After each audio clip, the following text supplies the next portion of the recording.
The world of Aurethion was vast enough to swallow empires whole, yet quiet enough that a single forgotten child could slip through its cracks. Far in the eastern edge of Elydria, in a worn-out village that barely appeared on maps, an old man found that child. The old man was known simply as the Sage, a healer to the villagers, a wanderer to travelers, and a mystery to everyone else. Few knew he carried centuries of secrets behind his gentle eyes.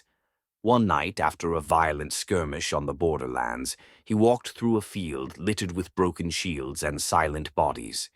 There, between two fallen soldiers, he heard a sound, a soft, stubborn cry. When he pushed aside the cloak covering the tiny form, he froze. The child wasn't entirely human. The sage took him in without hesitation.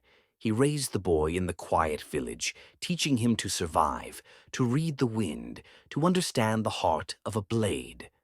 The boy grew quickly, stronger and sharper than the others his age. The sage named him Morix. Years slipped by like sand between fingers. The sage passed, leaving Monix alone with his promise to become a man of honor, a man of duty, no matter the weight it carried. By the time Morix reached adulthood, he was no longer the forgotten child of a battlefield.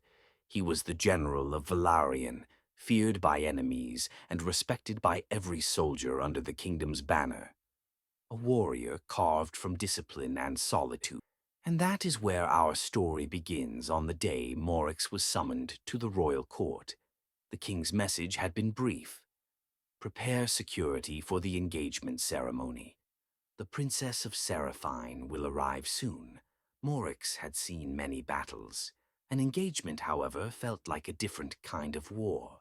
The fate comes to everyone, and this time it came to Morix. Find out what awaits for Morix in Chapter 1, Part 2.